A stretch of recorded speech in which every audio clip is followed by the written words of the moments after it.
शिव महापुराण की कथा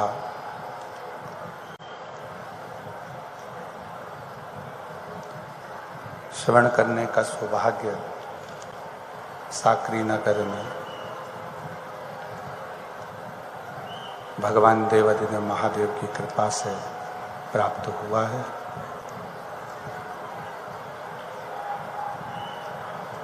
साकरी नगर के सभी शिव महापुराण आप और हमको प्राप्त हो रहा है।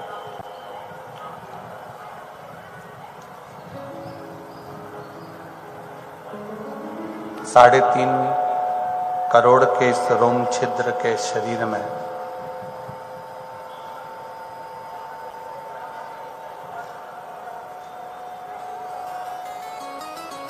जिसके अंदर 3.5 रोम छिद्र इस शरीर के अंतर्गत है और ऐसे 3.5 करोड़ रोम छिद्र वाले शरीर में शिव तत्व को अंदर बिठाना रोकना बड़ा कठिन होता है। आपके घर के अंदर, आपके बंगले में, आपके मकान में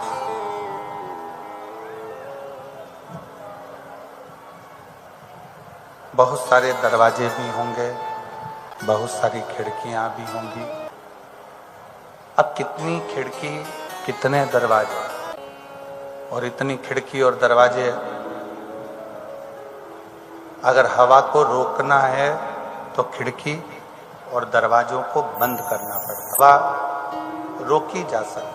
तो शिव महापुराण की जो कथा कर रही है, भगवान शंकर का जो चरित्र कह रहा है, शिव तत्व कह रहा है, शंकर की पवित्र कथा कह रही है, शिव महापुराण की कथा कह रही है। संपूर्ण जीवन में, इस संपूर्ण जीवन में हमारे नेत्र, हमारे मुख, हमारी श्रवण शक्ति, ये कुछ दरवाजे ऐसे हैं जहां से आसक्तियां, काम, वासना, तृष्णा, लोभ प्रवेश करते चले जाते। आसक्तियों से, इन वासना से, काम से, तृष्णा से, लोभ से बचने के लिए एक जो दरवाजा है, नेत्र का दरवाजा, इसको थोड़ा सा ध्यान में और दर्शन में लगाओ। शिव महापुराण की कथा में एक बात आती है कि मान लो आप शिव जी के मंदिर में प्रवेश नहीं कर सकते। माताएं कहती हैं कि हमारे घर में बच्चे ने जन्म लिया है, सावड़ लगी हुई है, परिवार में कोई चले गया, सूतक लगी हुई है, शिव नाम हम कैसे लें? एक बात स्मरण कर लो, चाहे सूतक लगी हो, चाहे सावड़ लगी हो, कितने भी अशुद्ध हो, भगवान का नाम लेने में कोई मनाही नहीं है।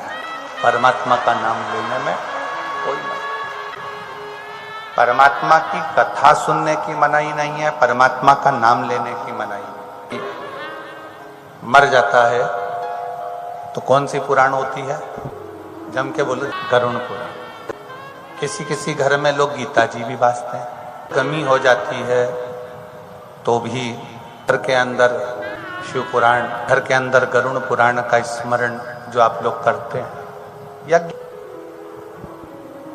शिव पुराण नहीं, गरुण पुराण का स्मरण आप करते हैं और गीता जी पढ़ते हैं। किसी किसी के घर में ऐसा शास्त्र वर्णन करता है कि आप शुद्ध हैं, अशुद्ध हैं, सावड़ लगी है, सूतक लगी है, या कितने भी आप अशुद्ध हैं, तो भी भगवान का नाम लेने में और भगवान का नाम सुनने में कोई दोष नहीं लगता। उनका नाम लेने में भी कोई दोष नहीं है और भगवान का नाम सुनने में भी कोई दोष नहीं। खूब सुनो।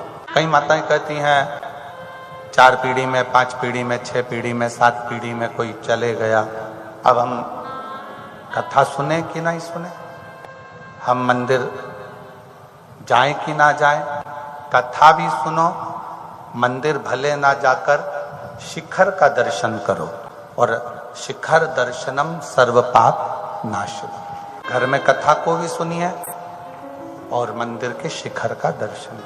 किसी ने कहा कि मान लो रजस्वला धर्म आ गया, रजो धर्म आ गया, और रजस्वला धर्म में हम कथा सुने कि ना सुने? सुनो। संग चैनल के माध्यम से, यूट्यूब के माध्यम से कथा का सत्संग श्रवण करने में कोई दिक्कत नहीं, उनकी कोई मना नहीं। जिस समय पर द्रौपदी का केश खींचा गया था उस समय द्रौपदी रजस्वला थी, जो धर्म से। तो क्या भगवान ने उसका चीर नहीं बढ़ाया? भगवान सोच लेते, विचार कर लेते कि द्रौपदी रजो धर्म में है तो इसका चीर नहीं बढ़ा सकता मैं। भगवान जब भी मिला है तुम्हारे इस काया को देखकर नहीं मिला, भगवान जब भी मिला है तुम्हारे दिल की भाव को देख कि अच्छे कपड़े पहनकर भगवान के मंदिर जाया करो, श्रेष्ठ वस्त्र पहनकर भगवान के मंदिर जाया करो। शिव महापुराण की कथा तो यहां तक कहती है कि बच्चा गटर में गिर गया, नाली में गिर गया, उस बच्चे को मोहल्ले के लोग, गटर में गिरे हुए, गंदगी में गिरे हुए बच्चे को घर के लोग, अपन परिवार के लोग, मोहल्ले के लोग अपने गले से नहीं लगाएंगे, पर गटर में गिरा हुआ बच्चा, गंदगी में लगा हुआ बच्चा माँ देख लेगी या बाप देख लेगा तो अपने बच्चे को सबसे पहले गले से लगाता। माता पिता अपने बच्चे को गले से लगाते हैं, क्यों? क्योंकि ये बेटा मेरा है। माता पिता ने उसके गंदे कपड़े नहीं देखे, माता पिता ने उसके गंदे शरीर नहीं देखा, माता पिता ने गटर का गंदा कीचड़ नहीं देखा, माता पिता ने तो अपना पुत्र देखा। कोई तुमसे कहे कि भगवान के मंदिर में कपड़े अच्छे पहन कर जाओ, ऐसे पहन कर जाओ, वैसे पहन कर जाओ, इस कलर के पहन कर जाओ, उस कलर के पहन कर जाओ, तो उसको कह देना गटर में बच्चा गिरता है, कोई उसको नहीं छूता, कोई गले नहीं लगाता, पानी सब डाल देंगे, साफ भी सब कर देंगे, पर उसको गले से कोई नहीं लगाएगा। गटर में गिरे हुए बच्चे को केवल उसके माँ बाप गले से लगाते हैं। उसी तरह इस संसार सागर में भगवान हमारा कपड़ा देखकर हमको प्राप्त नहीं करता, भगवान हमारे काया को देखकर हमें प्राप्त नहीं करता।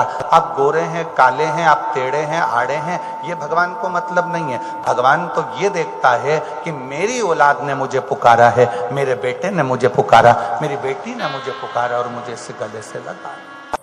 हमें कुंभ में जाना है, हम क्या लेकर जाए? हमें अगर कुंभ में जाना है, कुंभ में हमें पहुंचना है, तो हम क्या लेकर जाए? हमारा निवेदन है, तुम कुंभ में जा रहे हो, कुछ लेकर जाओ, चाहे मत लेकर जाओ, पर अपना दिल लेकर जरूर जाना, मन लेकर जाओ। कुंभ में पहुंच गए, तीर्थ, मंदिर, कथा, सत्संग, कुंभ, ये जितनी भी जगह पर जाओ, तुम अपना मन लेकर जाओ, अपना दिल लेकर जाओ, अपना हृदय लेकर जाओ, अपना दिल लेकर जाइए। कुंभ में, तीर्थ में जा रहे हो तो अपना मन लेकर जाइए, कथा में जा रहे हो तो अपना दिल लेकर, अपना मन लेकर जाइए। कुंभ में पहुंच गए और वहां से आने के बाद लोगों से कह रहे हो कि वहां तो इतना ऐसा हो गया, दर्शन करने गए तो मन में आ गया तो लोगों से कह दिया वहां तो ऐसा हो गया।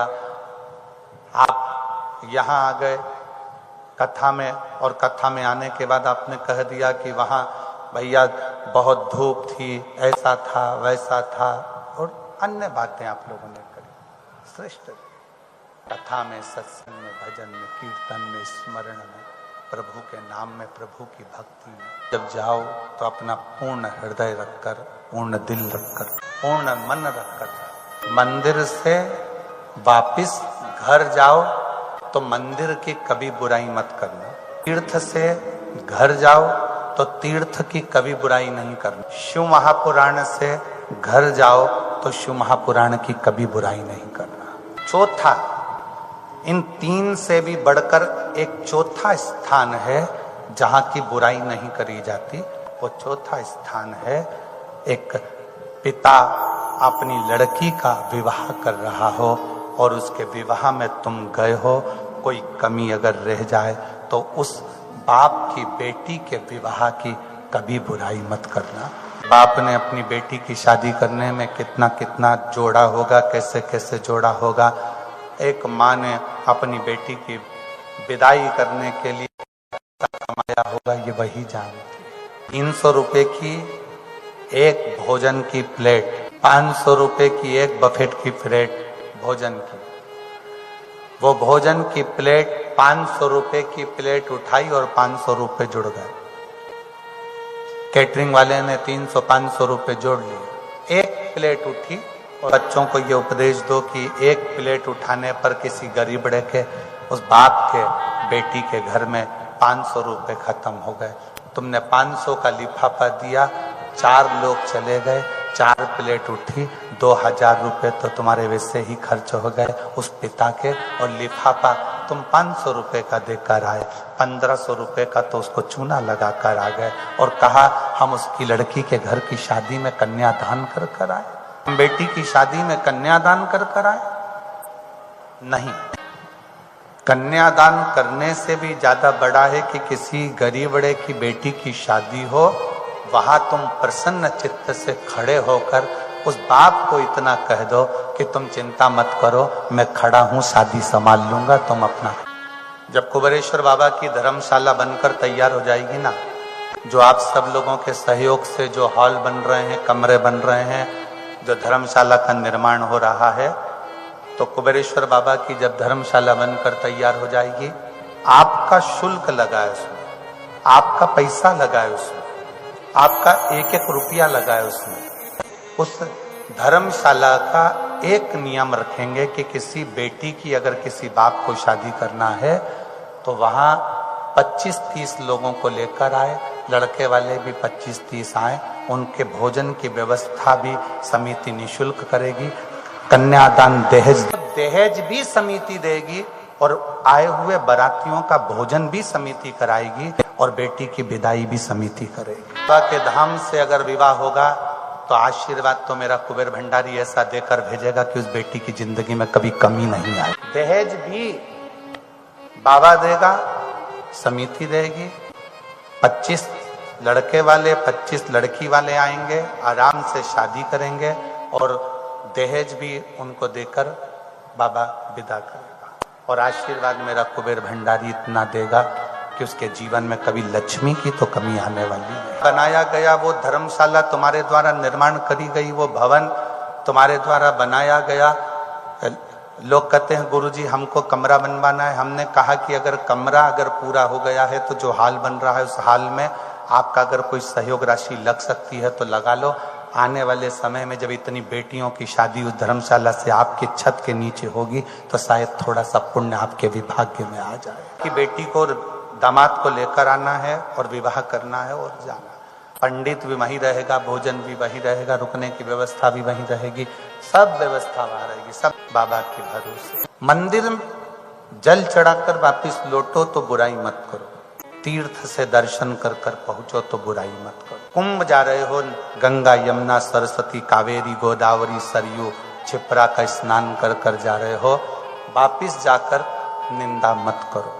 और चौथा स्थान जो मूल है, किसी बेटी के विवाह में अगर जा रहे हो तो उसके घर में अगर खाने की थोड़ी कमी पड़ जाए, कोई व्यवस्थाओं में कमी पड़ जाए, कोई कमी रह गई है तो उसको नजरअंदाज करो और उस बेटी के विवाह की बुराई कभी मत करो, क्योंकि वो अपनी बेटी है, अपने गांव की बेटी है, अपनी बेटी। लोग आज के समय में जानते हो नहीं जानते हो हमें नहीं मालूम, पर यहाँ जितनी मेरी बुजुर्ग माताएं बैठी हैं या बुजुर्ग पिता बैठे हैं, जो मेरे भाऊ बैठे हैं, जो मेरी आई बैठी हैं, इनसे पूछिएगा कि पुराने समय में गांव में अगर एक लड़की की शादी होती थी तो पूरे गांव के लोग उसमें मेहनत कर कर पूरे गांव के लोग बारात को संभालते थे और ऐसा लगता था कि गांव में किसी एक की शादी नहीं, पूरे गांव की बेटी की शादी होती। आपको मालूम है ये धर्मशालाएं, ये गार्डन, ये मंगल कार्यालय, ये तो अब बने। गांव में शादी होती थी तो जितने घर होते थे बारात उन घरों में रुकती थी। एक घर के अंदर बारात रुकती। जब कुबेरेश्वर धाम पर धर्मशाला का निर्माण हो जाएगा, वहां थोड़ी व्यवस्था अच्छी हो जाएगी, जब आप लोग शादी करने वहां एक फॉर्म दे दिया करेंगे, उस फॉर्म को भर दो कि आपका ये नाम है, आपका ये गोत्र है, आपका ये एड्रेस है, इतनी तारीख की शादी है।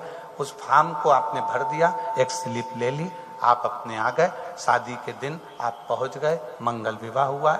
एक दिन पहले पहुंचकर सुबह से शाम तक का कार्यक्रम करो, बाबा का आशीर्वाद लो, प्रदोष काल की आरती का दूल्हा दुल्हन आरती करें, दर्शन करें और बाबा की आरती दर्शन कर कर विदा लेकर बाबा से हम बनाएंगे कि प्रदोष की जब लड़का लड़की की विदाई हो तो वो शाम के प्रदोष की आरती दोनों दूल्हा दुल्हन मिलकर अपने हाथों से कर कर बाबा का आशीर्वाद लेकर फिर जाए। निंदा करना है तो अपनी खुद की करो। किस चीज की निंदा करना है? अरे समझ में नहीं आ रहा है कि मेरे को हो क्या गया, सुबह नींद ही नहीं खुलती मेरी, प्रयास करता हूं पर नींद खुलने को तैयार नहीं हो, की निंदा करो। क्या हो गया, मेरे को चिड़चिड़ चिड़चिड़ चिड़चिड़ चिड़चिड़ बना रहता है, इतना गुस्सा आता है, इतना क्रोध आता है, खुद की निंदा करो। अपने अवगुण परमात्मा के सामने कहो, परमात्मा से बोलो, निंदा से परे। सावित्री ने नारद से कहा था कि आपने मेरा भाग्य बता दिया कि मेरी शादी सत्यवान से होगी तो वो 1 साल तक जीवित रहेगा। संसार की ना जाने कितनी बेटियां, कितनी माताएं, कितनी महिलाएं ऐसी हैं जिनको अपना भाग्य नहीं मालूम कि इनके साथ होगा क्या। आपके पास कोई इसका हल है? देवऋषि नारद जी मौन होकर चल गए। प्रश्न दिमाग में फंस गया। एक पत्नी के पति मर गया, मैं बच्चे छोटे छोटे छोड़कर वो चला गया, किसी दूसरे की खेती में जमीन पर काम कर कर कर कर कर कर अपने बच्चों को बड़ा कर। एक दिन उसी महिला के बच्चे जब बड़े हो जाते हैं और बड़े होकर अपनी माँ से, खेती में काम कर रही माँ से कहते हैं, माँ तूने मुझे पढ़ाया लिखाया, इतना बड़ा कर लिया, मैं पढ़ भी लिया, पर माँ क्या हम दोनों बेटों को तूने पढ़ाया, क्या हम दोनों की किस्मत में कभी कोई नौकरी सरकारी नहीं लिखी? यहीं बैठी है वो माँ जिसका पति छोटे छोटे 2 बच्चों को छोड़कर मर गया और वो जमीन पर काम करती रही, खेती का काम दूसरे की जमीनों पर जाकर करती रही और अपने बच्चों को पढ़ाती रही। 5 वर्ष से नौकरी की तैयारी करे पर नौकरी नहीं लगी तो बच्चों का हृदय टूट गया। मैंने अपने बच्चों से कहा तुम भी पशुपतिनाथ का व्रत करो, मैं भी करती हूं। 1 व्रत पूर्ण हुआ पर नौकरी नहीं लगी। 2 बार पशुपतिनाथ का व्रत किया, 2 बार पशुपति नाथ के व्रत को किया पर रिजल्ट नहीं आया। मैं क्या भाग्य में लिखा है? फिर निवेदन है, तुम्हारी किस्मत में अगर विधाता ने कुछ उल्टा भी लिख दिया है ना तो शंकर के मंदिर जाना चालू कर दो, तुम्हारा भाग्य सुलटा जरूर हो जाएगा, सुधर जरूर। शंकर की चौखट पर जाना प्रारंभ कर दो, आपका भाग्य सुधरना प्रारंभ हो जाएगा, भाग्य सुधरना प्रारंभ। निंदा से दूर रहो, शिव की शरणागति ग्रहण करो। जैसे सावित्री ने देवऋषि नारद के सामने बहुत बड़ा प्रश्न खड़ा कर दिया, संसार की सब नारियों का भाग्य कौन बताए? पुण्य कमाने के लिए जाओ पर पुण्य कमाते कमाते पाप लेकर वापिस मत आओ। शिव पुराण का तीर्थ जाओ पुण्य कमाने के लिए, मंदिर जाओ पुण्य कमाने के लिए, गंगा नहाओ, त्रिवेणी संगम स्नान करो, कुंभ जाओ पुण्य कमाने के लिए, कथा में जाओ पुण्य कमाने के लिए। किसी की निंदा में अगर हम लगे हुए हैं, गलत विचारों में हम लगे हैं, गलत सोच में हम लगे हैं, गलत भाव में, गलत दृष्टि में हम लगे हैं, तो हम वहां पुण्य कमाने के लिए नहीं, फिर हम वहां से पाप एकत्रित करने के लिए। कथा में आए हो ना, सबको मालूम है कि कथा हो रही है साकरी में, पंडाल भी लगा है, भोजन व्यवस्था भी है, रुकने की व्यवस्था, सब कुछ है। और ये बात सब जानते हैं कि पंडाल कितना भी बड़ा लग जाता है पर भोलेनाथ तो कैलाश पर रहते हैं ना, तो पंडाल तो छोटा पड़ता ही है, कैलाश विस्तार है। शिव की कथा विस्तार। हर व्यक्ति को इस भाव में आना चाहिए कि हम कथा सुनने जाएंगे, पंडाल में जगह मिली तो ठीक है, ना मिले तो अपना छाता लगाया अपनी पानी की बोतल रखी, अपना बैठे आसन बिछाकर, अपना ओढ़ना, अपना बिछाना, अपना छाता लगाकर, अपना खुद का टेंट बनाया, बैठे और कथा सुन। कोई जाए यहाँ से कथा सुनकर, सूरत की कथा सुनकर जाओ, साकरी की जाओ, सिरपुर की जाओ, और घर जाकर कहो कि सामा तो इतनी भीड़ थी, बैठने की व्यवस्था बहुत मुश्किल से मिली, अरे गर्मी पड़ रही थी, धूप पड़ रही थी। तो सीहोर वाला महाराज तो कितना चिल्ला चिल्ला कर कह रहा है कि सोने की रकम पहनकर कथा में मत आओ, कीमती सामान लेकर कथा में मत आओ, अपना बिछाने का लाओ, ओढ़ने का लाओ, पानी की 2 बाटल लाओ, एक छाता और मिर्ची का ठेसा लेके चलो साथ में, बड़े प्रेम से अपना पाओ, अपना आनंद ले। आप अपनी व्यवस्था से चलो। जिस दिन छाता लेकर चलोगे, पानी की बोतल लेकर चलोगे, उस दिन तुम्हें छाते की भी जरूरत नहीं पड़ेगी, पानी की बोतल की भी जरूरत नहीं पड़ेगी, अपने आप भोलेनाथ जी व्यवस्था कर देगा। अपने कुबेरेश्वर बाबा की भूमि पर सोने की रकम पहनकर आने की जरूरत क्या है? वहां तो बाबा से कहो कि तुम दो मुझे, तुम मेरे बाप हो, तुम मेरे पिता हो। के सामने प्रश्न खड़ा कर कर सावित्री मैया का विवाह सत्यवान के साथ हो जाता है। सत्यवान के पिता नेत्रों से अंधे हैं, माता दुखी रहती है। धर्मसेन से, अपने ससुर से सावित्री ने जब विचार करा कि कुछ दिन बाकी है, तो पूछ लिया कि तुम्हारा राज्य गया, द्वार किसी और का हो तो जाने में शर्माया करो, और यदि महाकाल का हो तो रोज जाया करो। प्रतिदिन ओघड़ी है। सावित्री ने धर्मसेन से प्रश्न किया, आप भी राजा थे, आपका राज्य पूरा चले गया, संसार के लोगों ने, कुछ राजाओं ने आक्रमण कर कर हमें, हमारे राज्य को छुड़ा लिया, और मेरे नेत्र की ज्योति भी उन लोगों ने मेरे आंखों सत्ता है, ना मेरे नेत्र है, ना राज सत्ता है, ना मेरे नेत्र। तुम्हारे पास में, सावित्री ने अपने ससुर जी से कहा, आपके पास में कुछ है?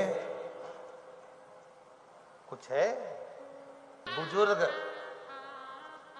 सास ससुर अपनी बहू को धन दें चाहे ना दें, पर बुजुर्ग सास ससुर अपनी बहू को, अपने जो पुरानी पूजा होती है ना, कोई लड्डू गोपाल है, किसी के घर में कोई मूर्ति है, किसी के घर में कोई पूजन है, अपने बहू को वो जरूर दो, और कहो बेटा हमारी दुख की घड़ी में भी हमारे घर में जो देवालय में जो भगवान बैठे हैं ना मंदिर में, इस मंदिर के भगवान ने, मूर्ति ने हमारा साथ दिया, तेरी दुख की घड़ी में ये जरूर साथ। आपके पास देने के लिए कुछ भी नहीं हो तो एक बार मुख से श्री शिवाय नमस्तुभ्यम जरूर कहकर निकल जाया करो, तो वो भी दान है, अपने मंत्र का दान, अपनी भगवान के शब्द का दान, उनकी वाणी। हमारे प्रिय हैं लालू सोनी जी, वो उनके मित्र ने शादी करी तो उन्होंने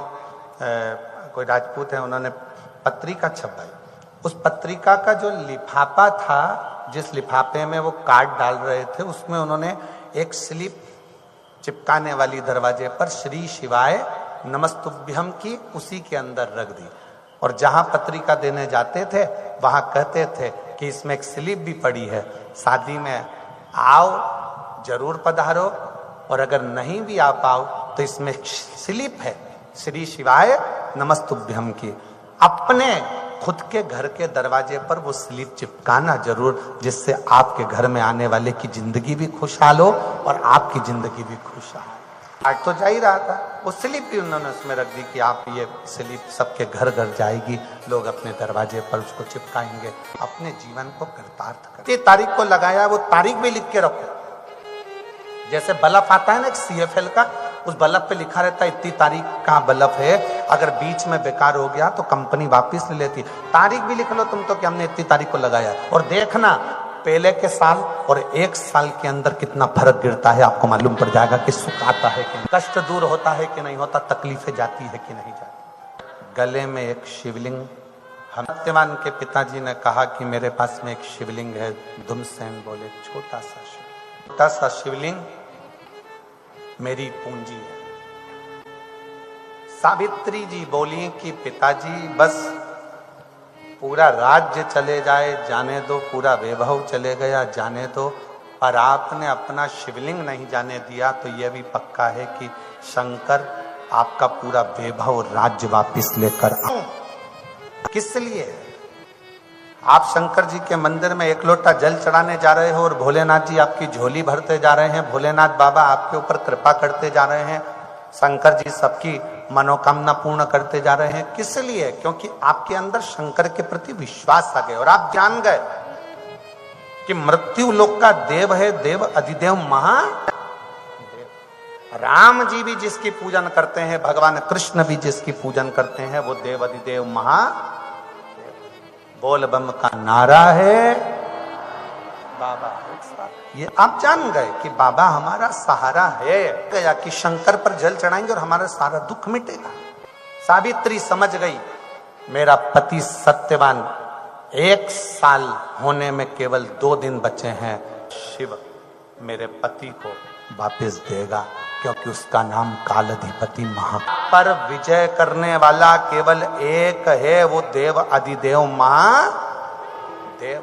शिव होते हैं जो अपने भक्त को भगवान से मिला देते हैं, जिसकी कामना करते उससे मिला देते। महाराष्ट्र के एक संत हुए श्री चांगदेव जी महाराज, महाराष्ट्र के एक संत हैं, सुना है?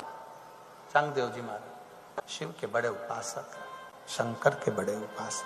शिव के इतने बड़े भक्त थे चांगदेव जी की शंकर की ज्योति की पूजन कर कर ज्योतिर्लिंग के रूप में उसको पूज लेते थे। संत श्री चांगदेव जी महाराज की स्तुति करते थे तो शंकर दर्शन देने के लिए आए। तब साधना में लीन रहते थे कि शंकर भी उनको देखकर प्रसन्न होते। से ज्यादा अगर संत कहीं जन्मे हैं तो इस महाराष्ट्र की पवित्र तुकाराम, संत श्री नामदेव जी महाराज, कई एक संत है श्री चांगदेव जी। उम्र का ठिकाना नहीं है कितनी उम्र है। चांगदेव जी की उम्र जब 1400 साल हो गई, 1400 वर्ष जब चांगदेव जी की उम्र हो गई, तो चांगदेव जी एक दिन बैठे और भगवान शंकर की पूजन कर रहे थे और पूजन करते करते बोले कि बाबा, या तो तुम मेरे गुरु बन जाओ या जिसको मेरा गुरु बनाना है उससे मुझको मिला। चांगदेव जी ने अपनी पूरी जिंदगी में शंकर भगवान को गुरु मानकर रखा था कि संसार में जन्म लेने के बाद एक बार गुरु दीक्षा लेना भी जरूरी है। कई मेरी माताएं कहती हैं हमारा गुरु मंत्र नहीं, हम कहते हैं शंकर को अपना गुरु मान। तुम्हें कोई असली गुरु जिंदगी में मिल जाए, तुम्हें लगे कि ये इसको हम गुरु बना सकते हैं और ये हमारे गुरु बनने के लायक है, फिर गुरु मंत्र। चांगदेव जी 1400 वर्ष के हो गए और उन्होंने शंकर जी से कहा कि अब मुझे गुरु से मिला, या तो तुम आओ या फिर कोई गुरु मिले। इतने में 3 दिन बीते थे और किसी ने आकर कह दिया कि संत ज्ञानेश्वर जी महाराज ऐसे गुरु हैं, ऐसे सत्संगी हैं कि भगवत की भक्ति में, भगवान की आराधना में डूबे। किसी ने कहा कि उनकी उम्र तो 16 साल के मन में आ गया, बस अब मुझे संत ज्ञानेश्वर जी से मिलने जाना है। संत ज्ञानेश्वर जी से मिलने के लिए चांगदेव जी जाने लगे। इतने में उनके साथ वाले बोले, तुम 1400 साल के हो और वो 16 साल का है, ऐसे 16 साल के बच्चे को तुम अपना गुरु बनाओ? जन्म लेते हैं जो व्यक्ति जब अच्छा करने के लिए अच्छा करने जा रहा है, नई गाड़ी ली है और उस व्यक्ति ने सोचा कि पास में साकरी में कथा चल रही है, चलो मेरे गांव के लोगों के लिए मेरी गाड़ी फ्री है। इतने में कहीं दूसरा दोस्त मिलेगा, अरे क्यों फ्री में लेके जा रहा है, अपना डीजल जलेगा, पैसा जलेगा, एक काम कर, कम से कम डीजल के पैसे तो ले ले। एक मन करा था कि भोलेनाथ ने मुझे गाड़ी दिलाई है, भोलेनाथ की गाड़ी है, इसलिए मैं सबको कथा सुनाने ले जाऊं, पर मन में लालच, दूसरे ने कहा तो मन के अंदर लालच इकट्ठा हो गया। लालच इकट्ठा हुआ, गाड़ी का थोड़ा सा डीजल पेट्रोल ले भी लिया, तो कौन सा फल प्राप्त। देखने जा रहे हो थिएटर में, किसी की सुनते हो, मन करा और दोनों धनी लुगाई, दोनों पति पत्नी बैठे गाड़ी से, घुड़ घुड़ करके फिल्म देखने पहुंच गए। मॉल घूमने जाते हो, कहीं घूमने जाते हो, किसी से पूछते हो? नहीं, गाड़ी ली, चल देते। फिर दान करते समय, भजन करते समय, सत्संग करते समय, कथा सुनने जाने के समय आप दूसरे से क्यों पूछते हो? दिल करे चल बैठ, शिव कथा। दान करते समय भी हमें किसी से नहीं पूछना कि मुझे दान करना है। मेरा मन, मेरी भक्ति, मेरा स्मरण अच्छा बन सके अपनी जिंदगी में तो हमें कर ले। मेरा भोले बाबा आपको अच्छी अच्छी गाड़ियां दिलाए, खूब खूब अच्छी अच्छी गाड़ियों की लाइन लगा दे, तो बाबा से कहना, बाबा मैं भी मेरे गांव के लोगों को लेकर कुबेरेश्वर धाम रुद्राक्ष महोत्सव में भर कर लेकर आ जाऊंगा, ऐसी कृपा कृपा कर। गंगदेव जी महाराज ने विचार कर लिया। सूचना मिली 16 वर्ष का बालक। साथ वालों ने कहा, गुरुदेव तुम 1400 साल के, वो 16 साल का, कहाँ गुरु दीक्षा लेने जा रहे हैं? गंगदेव जी महाराज के मन में साथ में रहे ने थोड़ा सा अहंकार उत्पन्न कर दिया। ये मत सोचना कि भगवान का भजन करते हो या तप करते हो या साधना करते हो तो अहंकार नहीं आए। सबसे ज्यादा अहंकार भगवान की भक्ति करने वाले के अंदर ही प्रवेश करता है, जिससे भगवान से तुम्हारी दूरी हो जाए, तुम इतने अहंकारी हो जाओ कि भगवान तुमसे दूर होता चले जाए और तुम्हें भगवान का कभी दर्शन ना हो पाए। याद रखना, तुम भगवान के मंदिर में 1 साल, 2 साल, 4 साल, 6 साल जाकर जल चढ़ा रहे हो, मंदिर में झाड़ू लगा रहे हो, पोछा लगा रहे हो, सेवा कर रहे हो, कभी किसी से मत कहना कि मैं इतने साल से सेवा कर रही हूं। कभी अकड़ की बात मत करना। अहंकार हमारे सारे पुण्य को जलाकर समाप्त कर देता है। कभी मत कहो। कोई तुमसे पूछे साकरी में कथा कौन करा रहा है, सीधी बात बोलो, शंकर जी करा रहा है। कौन बाच रहा है, सियोर वाला नहीं, शंकर जी बाच रहा है। कौन सुन रहा है, आप नहीं। आपकी सामर्थ्यता नहीं है कि 3-4 घंटा आप एक जैसा ये गोड़ी बांध कर एक जैसे बैठे रहो, तुम्हारी सामर्थ्यता नहीं। तुम घर में 5 मिनट सकने नहीं बैठो तो यहाँ 3 घंटा कैसे बैठे हो? कई बहन भाई ऐसे बैठे हुए हैं, कई जीजी जीजा ऐसे बैठे हैं, कई बेटियां ऐसी बैठी, बेटे ऐसे बैठे हैं जिनको हर 2 घंटे बाद वॉशरूम जाना पड़ता है, पर फिर भी वो सुबह 9 बजे की, 8 बजे की एक जैसी बैठती है और शाम के 6 बजे तक एक जैसी बैठी है। शिव तुम नहीं हो। महाराज कथा नहीं कर रहा, कथा बाँच रहा है शिव, कथा सुन रहा है शिव और कथा करवा रहा है शिव। अपनी सामर्थ्यता नहीं कि अपन कुछ कर रहा है। शिव तत्व की प्राप्ति कौन? चांगदेव जी के मन में थोड़ा सा अहंकार आ गया कि मैं नहीं जाऊंगा। मेरे मित्र कह रहे हैं, मेरे सखा कह रहे हैं, मेरे शिष्य कह रहे हैं कि तुम नहीं जाओगे। बुलाओ संत ज्ञानेश्वर को, यहीं पर बुलाओ, पत्र लिखो। एक पत्र लिखा गया संत ज्ञानेश्वर जी महाराज के लिए। चांगदेव जी पत्र लिखने के लिए बैठे तो सोचा क्या लिखूं। 16 साल का लड़का है, एक काम करता हूं, लिख देता हूं, बेटा चिरंजीवी, श्रीमान, पूज्य, महंत, संत, क्या लिखूं मैं पत्र में? फिर मन में आया पत्र में ये सब चीज लिखूंगा, क्या पता समझ में आएगा कि नहीं आएगा। एक काम करता हूं, कुछ नहीं लिखता हूं, कोरा कागज बांधकर लिखकर बिना कोरा कागज भेज दिया। जैसे ही कोरा कागज गया, मुक्ताबाई के हाथ में लग गया, संत ज्ञानेश्वर जी की बहन के हाथ में लगा। संत ज्ञानेश्वर जी की बहन के हाथ में जैसे ही पत्र लगा, मुक्ताबाई ने देखा कि कागज तो कोरा है। मुक्ताबाई ने कलम उठाकर लिख कर भेज दिया। मुक्ताबाई ने चांगदेव जी को लिख दिया, तुम भी इस कोरे कागज की तरह हो। भले तुमने उम्र 14 वर्ष 1400 साल की पाई हो, पर अभी भी अहंकार तुम्हारे अंदर इतना भरा है कि कोरे की कोरे। जब लिखा हुआ पत्र आया तो चांगदेव जी ने कहा, आज तो मैं जाऊंगा। चांगदेव जी बहुत शंकर के उपासक थे, उन्होंने चुटकी बजाई, सामने शेर आ गया। दूसरी चुटकी बजाई, एक सर्प ने नकेल खोली शेर की, उसको चांगदेव जी ने पकड़ लिया। शेर पर चांगदेव जी जाने लगे, उनके शिष्य भी जाने लगे। मुक्ताबाई ने अपने दोनों भाइयों से कहा और इतने में खबर पहुंच गई संत ज्ञानेश्वर जी के पास में कि चांगदेव जी आ रहा है। संत संत होता है। 16 साल के ज्ञानेश्वर जी एक दीवार पर बैठे हुए थे। सिमे एक कच्ची दीवार जिसको बनाई जा रही थी, उस दीवार पर बैठे थे। मुक्ताबाई भी बैठी थी, उस पर दोनों भाई भी बैठे थे। संत ज्ञानेश्वर जी को मालूम पड़ा कि चांगदेव जी आ रहे हैं, एक संत आ रहा।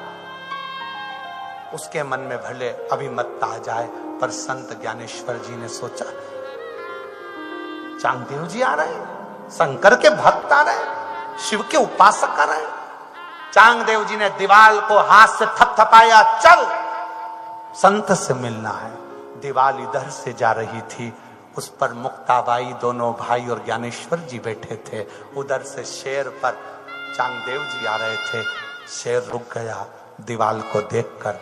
चांगदेव जी ने देखा, गजब है, मैं जीव को अपने काबू में कर कर चला हूं और धन्य है रे संत ज्ञानेश्वर जो निर्जीव दीवाल को काबू में कर। चरणों में पड़ गए संत ज्ञानेश्वर जी के 16 साल के बेटे के चरणों में, 16 साल के बालक के चरणों में श्री चांगदेव जी पढ़कर कहते हैं, मुझे गुरु दीक्षा दे। शिव ओगरदानी त्रिकालदर्शी कैलाशी अविनाशी शंकर की कथा कर रहे। सावित्री माता कहती हैं कि शिव आपके पास गया जिस दिन सत्यवान के प्राण जाए। इसको नहीं मालूम कि मर, सबको मालूम। एक छोटे से छोटा बच्चा भी जानता है कि मैं मर जाऊं, जवान भी जानता है कि मरना है, अधेड़ी भी जानता है कि मरना है, और बुढ़ापे में भी लोगों को मालूम है कि जन्म लिया, मृत्यु साथ में लिखा कर आई है कि मौत आई, किसी को नहीं। सावित्री जाता कि इस दिन ये मरे।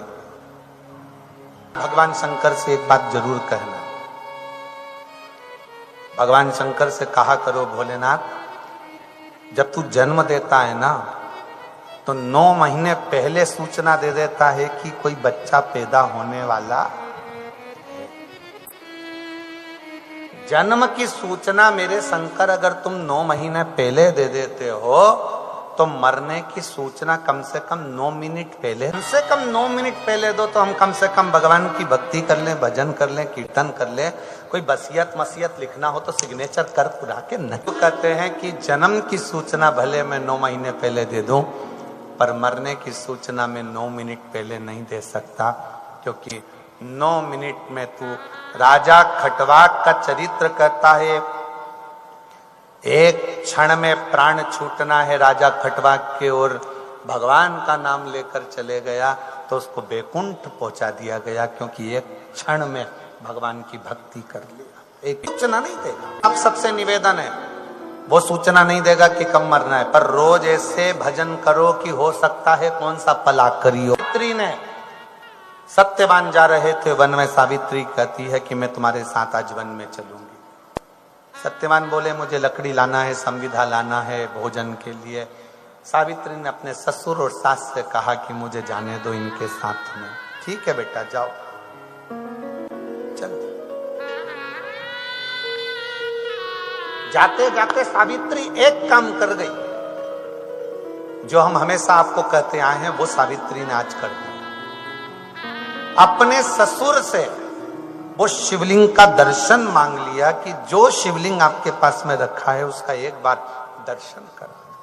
हम आपसे रोज कहते हैं, अपने दिन की शुरुआत एक लोटे जल से करो। रोज प्रतिदिन सुबह शंकर जी के मंदिर जाकर एक लोटा जल चढ़ाकर उसका दर्शन कर कर फिर नौकरी पर, ऑफिस में, सर्विस पे, दुकान पर कोई भी अड़चन आएगी तो शिवलिंग का दर्शन करा दो। पिताजी जो तुम्हारे पास में है, जैसे ही सूचना मिली धुमसेन ने अपना शिवलिंग निकालकर दर्शन कराया। सावित्री प्रणाम कर कर उसका स्पर्श कर कर अपने पति के साथ चल दी। बाबा शिव पुराण कहता है, एक बेलपत्री का छोटा सा टुकड़ा भी जब कोई व्यक्ति अंदर खा लेता है, थोड़ा सा टुकड़ा भी अगर कोई मनुष्य खा लेता है, शिव जी पे चढ़ा हुआ या शंकर पे चढ़ा हुआ जल पी लेता है या शंकर जी के शिवलिंग का स्पर्श कर लेता है, तो उस स्पर्श का फल, उस बेलपत्र के पत्ते का फल, उस जल का फल उसके शरीर में 21 दिन तक रहता ही रहता। का पत्ता तो उस समय पर नहीं था, सावित्री ने नहीं पाया। शिवजी पे चढ़ा हुआ जल भी सावित्री नहीं पाई।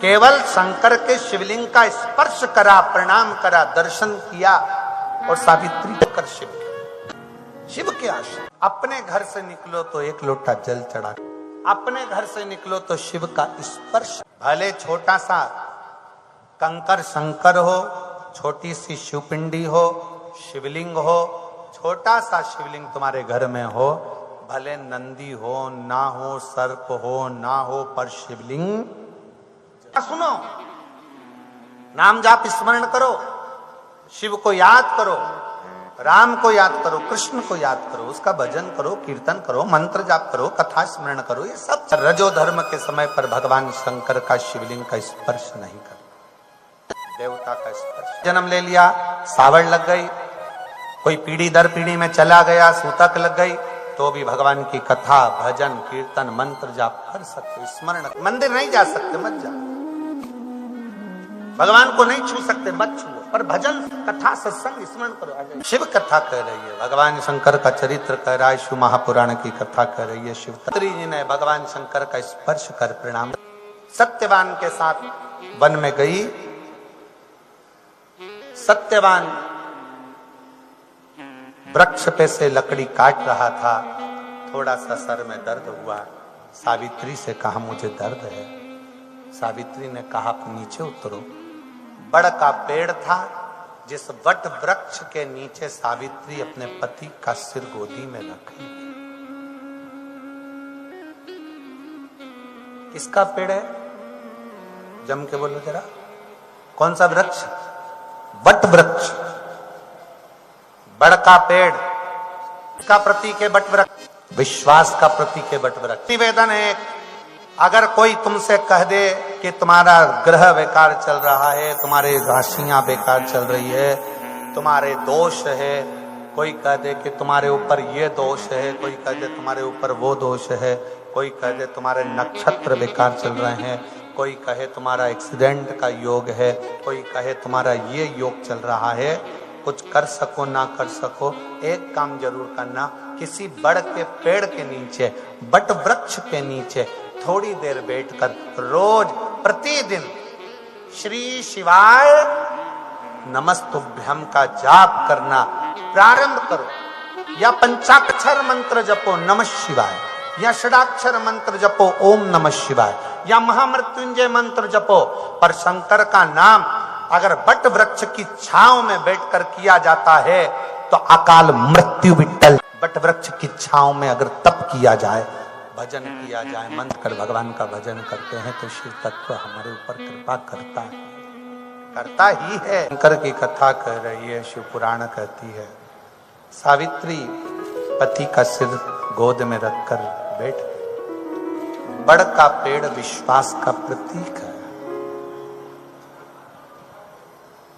बट वृक्ष की छांव में जब तुम्हें लगे कि ग्रह बेकार चल रहे हो, कोई कष्ट आने वाला है, कोई दुख बहुत तेज आ गया, कोई तकलीफ ज्यादा आ गई, तो बड़ के पेड़ के नीचे बट वृक्ष की छांव में बैठकर श्री शिवाय नमस्तुभ्यम जपो। सावित्री ने, सत्यवान कहते हैं कि मैं ऐसा लग रहा है कि मेरे प्राण जा रहे हैं।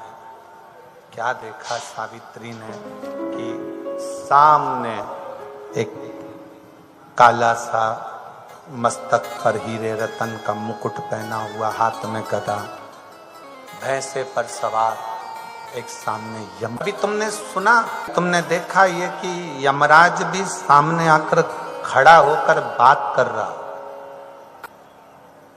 दो, एक मार्कंडे ऋषि, एक राजा श्वेत, इनके सामने भी यमराज खड़े होकर बात कर रहा था। और तीसरे नंबर पर है माता सावित्री, जिनके सम्मुख में यमराज सामने खड़े होकर बात कर। तीन, यम की भी सामर्थ्यता नहीं होती है कि शिव भक्त को ऐसे ही उठाकर ले। यमराज की भी सामर्थ्यता नहीं है कि शंकर के भक्त को उठाकर और ले जाए। प्रतिदिन भगवान शंकर के मंदिर में जाकर एक लोटा जल चढ़ा रहे हो, श्री शिवाय नमस्तुभ्यम का जाप कर रहे हो, दरवाजे पर श्री शिवाय नमस्तुभ्यम लिखा हुआ है, वाहन पर, गाड़ी पर, ऑटो पर, कहीं पर भी श्री शिवाय नमस्तुभ्यम लिखा हुआ है, तो कहीं ना कहीं वो आपके काम जरूर आ। शिव तत्व अगर आपके पास में है तो अकाल मृत्यु टल। काल मृत्यु वो मरे तो काम करे चंडाल का, काल उसका क्या बिगाड़े जो भक्त हो महाकाल का। जो शिव की आराधना में क्या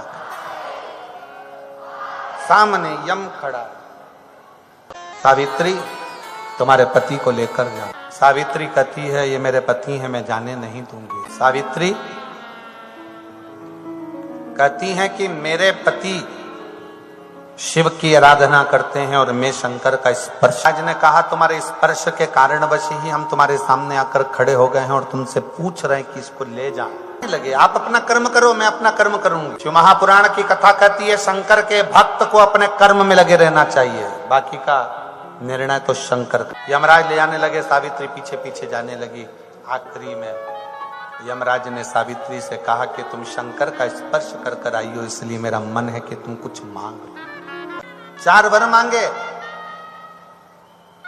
ससुर का गया हुआ राज्य वापिस, मेरे ससुर वापिस राज सिंहासन पर बैठे हैं। ससुर अपने पुत्र को अपनी आंखों से देखें। और चौथा, मेरे गर्भ से मेरे पति के माध्यम से मेरी संतान हो जो मेरे ससुर की गोद में जाकर खेले। यमराज तथास्तु कह दिए, ले जाने लगे। तो इतने में सावित्री ने कहा कहां ले जा सकते हो, क्योंकि मेरे ससुर को बेटे का दर्शन करना है और मेरी संतान इन्हीं के माध्यम से होगी, इनको तुम मार नहीं सकते। सावित्री तो जीत गई, और जीती क्यों है? क्योंकि तू जिस शंकर के शिवलिंग का स्पर्श कर कर आई